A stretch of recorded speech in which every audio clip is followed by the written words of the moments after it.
Students, आज के इस वीडियो में बात करेंगे ह्यूमन हेल्थ एंड डिसीजेस के बारे में। और इम्पॉर्टेंट है ये सारे क्वेश्चन, आपके एग्ज़ाम ओरिएंटेड क्वेश्चन है, एग्ज़ाम में कई बार पूछे गए हैं। ठीक है, तो सारे क्वेश्चन हम वन बाय वन देखेंगे। अच्छे से आप देखिए, इसे रिवाइज कीजिए ताकि आपको एग्ज़ाम में ये क्वेश्चन आए तो आप अच्छे से अटेंड कर सके। तो पहला क्वेश्चन देखिए, गिल्टी न्यूमोनिक सेप्टिमिसिक किस रोग के 3 प्रकार है। मतलब एक ही रोग के 3 अलग अलग प्रकार है। अब हमें देखना है कौन से रोग के ये 3 प्रकार है। तो इसका राइट आंसर है प्लेग। प्लेग रोग के ये 3 अलग अलग प्रकार है, प्लेग गिल्टी, प्लेग निमोनिक और प्लेग सेप्टिसिमिक। ठीक है, बीसीजी का टीका किस रोग में दिया जाता है। बीसीजी का टीका जो होता है ये तो होता है तपेदिक, तपेदिक में दिया जाता है, यानी कि तपेदिक यानी कि टीबी, ट्यूबरक्यूलोसिस बोलते हैं इसको, ट्यूबरक्यूलोसिस। अब ये जो टीबी जो बीसीजी का टीका होता है, ये बच्चे को, जो भी बेबीज़ को बर्थ, जैसे बर्थ के टाइम पे ही दिया जाता है। और ये जो बीसीजी का टीके का और एक इम्पॉर्टेंट रोल होता है यहाँ पे। इस पे एक क्वेश्चन पूछा जा सकता है आपको, बर्थ से कितने दिन के बाद तक के ये दिया जा सकता है। तो 1 साल तक के देना बहुत ज़रूरी होता है ये। ठीक है, तो एक इम्पॉर्टेंट क्वेश्चन है, बहुत बार एग्जाम में पूछा गया है। ठीक है, तो ध्यान में रखिएगा। नेक्स्ट क्वेश्चन देखते हैं। देखिए, टाइफाइड रोग किसके कारण फैलता है। टाइफाइड रोग वेरी इंपॉर्टेंट क्वेश्चन है। और टाइफाइड जो होता है दूषित पानी की वजह से फैलता है, दूषित पानी की वजह से। इसका राइट आंसर हो जाता है ऑप्शन नंबर डी, दूषित पानी की वजह से। अब टाइफाइड के बारे में अगर देखा जाए तो आपको टाइफाइड अगर हुआ है तो इसके लिए कौन सी टेस्ट की जाती है। तो विडाल टेस्ट, ध्यान में रखिएगा। टाइफाइड अगर होता है तो विडाल टेस्ट के टेस्ट की जाती है। ये भी एग्ज़ाम में बहुत बार पूछा गया है। ठीक है, और टाइफाइड जो है बैक्टीरियल डिसीज़ है। टाइफाइड जो है बैक्टीरियल डिसीज़ है, सेलुलर टाइफी करके जो एक बैक्टीरिया है उससे ये रोग होता है। नेक्स्ट क्वेश्चन देखते हैं दोस्तों। यहाँ पे देखिए, एमडीटी का पूरा नाम क्या है। एमडीटी, एमडीटी यानी कि मल्टी ड्रग थेरेपी। अब एमडीटी जो है होता है एमडीटी मल्टी ड्रग थेरेपी जो होता है, ये टीबी ट्यूबरक्यूलोसिस में ये थेरेपीज की जाती है। इसमें एक पीबी होता है, सॉरी पीडीटी होता है, और एक होता है एमडीटी मल्टी ड्रग थेरेपी। यानी कि अगर टीबी आपका अच्छे से कम दवाइयों में हो नहीं रहा है, कवर नहीं हो रहा है, तो आपको मल्टी ड्रग यानी कि ज़्यादा दवाइयाँ का डोज बढ़ा के दी जाते हैं, उसे कहा जाता है मल्टी ड्रग थेरेपी। एक आप पे ट्रीटमेंट की जाती है टीबी की। ठीक है, तो इसे ही मल्टी ड्रग थेरेपी कहा जाता है। और मल्टी ड्रग थेरेपी ये 1 साल की नियर अबाउट होती है। ठीक है, नेक्स्ट क्वेश्चन देखते हैं दोस्तों। निद्रा रोग जो होता है किसके कारण होता है। तो निद्रा रोग जो होता है, इसका राइट आंसर है प्रोटोजोआ जनित, प्रोटोजोआ जनित से ये रोग होता है दोस्तों। ठीक है, नेक्स्ट क्वेश्चन देखते हैं अभी। मानव शरीर में दस्त की विकृति किस रोग में होती है। मानव शरीर में दस्त की जो विकृति होती है किस रोग में होती है। तो इसका राइट आंसर हो जाता है ऑप्शन नंबर सी, पेचिश। पेचिश जब होता है तब जो है दस्त की विकृति दिखती है मानव शरीर में। ठीक है, नेक्स्ट क्वेश्चन देखते हैं। जलतंक किस रोग का अन्य नाम है। जलातंक, तो इसका राइट आंसर हो जाता है ऑप्शन नंबर ए, हाइड्रोफोबिया। अब हाइड्रोफोबिया जो होता है इसमें पानी से डर लगता है, पानी से। ठीक है, जब जलतांक यानी कि हाइड्रोफोबिया होता है तो पानी से हमें डर लगता है। ठीक है, याद रखिएगा, जलतांक किस रोग का अन्य नाम है, तो हाइड्रोफोबिया का। नेक्स्ट क्वेश्चन देखते हैं। विलिसिन, विलिसिन दवा किस रोग के उपचार के लिए है। विलिसिन, तो इसका राइट आंसर है तपेदिक यानी कि टीबी। टीबी के लिए विलिसिन करके एक दवा होती है, वो दी जाती है। नेक्स्ट क्वेश्चन देखते हैं दोस्तों।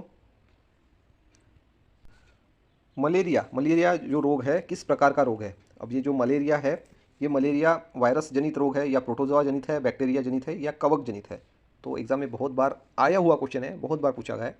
तो इसका राइट आंसर है ऑप्शन नंबर बी, प्रोटोजोआ जनित ये रोग होता है। अभी मलेरिया जो होते हैं ना, नियर अबाउट 5 टाइप अलग अलग होते हैं।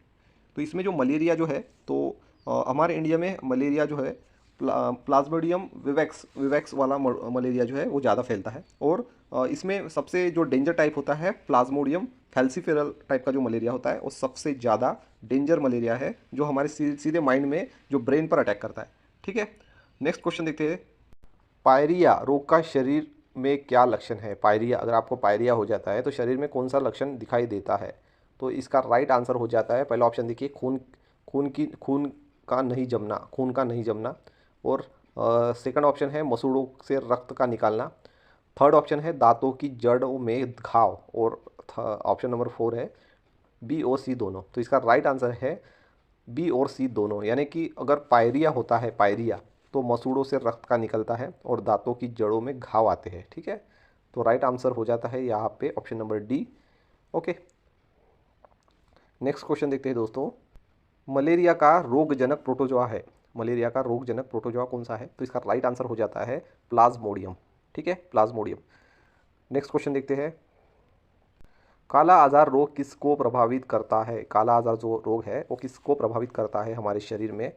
तो इसका राइट आंसर हो जाता है ऑप्शन नंबर डी, डी यानी कि अस्थामज्जा, अस्थि मज्जा को ये जो है ये प्रभावित करता है। काला आजार से अस्थि मज्जा को प्रभावित किया जाता है दोस्तों।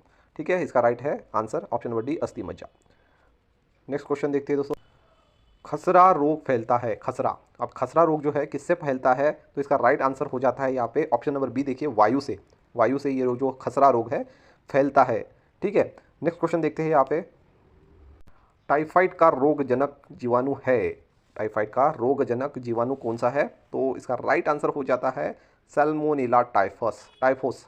ठीक है, सैल्मोनेला टाइफोसा, इसका राइट आंसर है ऑप्शन नंबर ए। बहुत बार एग्जाम में पूछा है, बहुत कॉमन क्वेश्चन है। और इस टाइफाइड अगर हो जाए तो कौन सी टेस्ट की जाती है, मैंने आपको पहले भी बताया है, तो विडाल करके टेस्ट है, विडाल टेस्ट की जाती है। ठीक है, नेक्स्ट क्वेश्चन देखते हैं। रोगी के लार से किस रोग का प्रसार होता है? अगर किसी को रोग हो गया है, उसकी लार से किसी और को इन्फेक्शन हो जा रहा है, तो वो कौन सा रोग है? तो इसका राइट आंसर है ऑप्शन नंबर सी, गलसुआ। गलसुआ जो रोग है वो रोगी के लार से फैलता है। ठीक है, नेक्स्ट क्वेश्चन देखते हैं यहाँ पे हम। डिप्थीरिया रोग शरीर के किस अंग से संबंधित है? डिप्थीरिया बोला है इन्होंने। ठीक है, डिप्थीरिया, तो डिप्थीरिया जो रोग है ये शरीर के गले से संबंधित है। गला, हमारे जो गला होता है, गले से संबंधित डिप्थीरिया ये रोग होता है दोस्तों। ठीक है, नेक्स्ट क्वेश्चन देखते हैं। रोगी का ऊपर का ओठ बीच में से कट जाता है, क्या बोला है? किस रोग में रोगी का ऊपर का ओठ जो है बीच में से कट जाता है? तो इसका राइट आंसर है ऑप्शन नंबर बी, देखिए डाउन सिंड्रोम। डाउन सिंड्रोम जो रोग होता है इसमें क्या होता है कि रोगी का जो ऊपर का ओठ होता है बीच में से कट जाता है। ठीक है, नेक्स्ट क्वेश्चन देखते हैं अभी इस क्वेश्चन में देखिए, कैंसर का उपचार किस रेडियो आइसोटोप द्वारा किया जाता है? तो इसका राइट आंसर है यहाँ पे कोबाल्ट 60। बहुत कॉमन क्वेश्चन है, बहुत ज़्यादा बार एग्जाम में पूछा है। ठीक है, बहुत ज़्यादा बार। ठीक है, तो इसका राइट आंसर है कोबाल्ट 60। कैंसर के उपचार में रेडियो आइसोटोप में द्वारा किस किया जाता है, किसका यूज़ किया जाता है? तो यहाँ पे कोबाल्ट 60 अच्छे से आंसर रखिए या ध्यान रखिएगा। कैंसर से के यहाँ पे कैंसर के उपचार में कोबाल्ट 60 जो है यूज़ किया जाता है। ठीक है, नेक्स्ट क्वेश्चन देखते हैं यहाँ पे हम। सूत्री विभाजन की अनियमितता से कौन सा रोग हो जाता है? अर्धसूत्री विभाजन की अनियमितता से कौन सा रोग हो जाता है, ऐसे पूछा है। तो राइट आंसर हो जाता है यहाँ पे टर्नर सिंड्रोम और डाउन सिंड्रोम, दोनों यहाँ पे राइट आंसर है। ठीक है, तो इसका राइट आंसर हो जाता है ऑप्शन नंबर सी, यानी कि ए और बी दोनों। ठीक है, तो अर्धसूत्री विभाजन जो है किसकी अनियमितता से होता है? तो टर्नर सिंड्रोम और डाउन सिंड्रोम, याद रखिएगा। ठीक है, नेक्स्ट क्वेश्चन देखते हैं यहाँ पे हम। ल्यूकेमिया किस रोग को कहा जाता है? ल्यूकेमिया, देखिए बहुत बार आपने सुना होगा उसके ल्यूकीमिया हो गया है, बहुत डेंजर है। तो ल्यूकीमिया जो है कैंसर है, बट कैंसर कौन से टाइप का कैंसर है? तो ल्यूकीमिया जो है ये ब्लड कैंसर होता है दोस्तों, ब्लड कैंसर, बहुत ही ज़्यादा डेंजर टाइप का कैंसर होता है। ठीक है, तो नेक्स्ट क्वेश्चन देखते हैं हम अभी। किस रोग में लाल व हरे रंग की पहचान नहीं होती? अब ये कौन सा रोग है जिसमें लाल और हरे रंग की पहचान नहीं होती? तो इसका राइट आंसर हो जाता है यहाँ पे ऑप्शन नंबर डी, यानी कि उपयुक्त तीनों जो भी ऊपर ऑप्शन दिए हैं वो तीनों, वर्णघनता, कलर ब्लाइंडनेस, उसके बाद में है डाल्टोनिज्म। ठीक है, तो राइट आंसर हो जाता है उपयुक्त तीनों। ध्यान रखिएगा, क्या बोला है कि किस रोग में लाल और हरे रंग की पहचान नहीं होती है। ठीक है,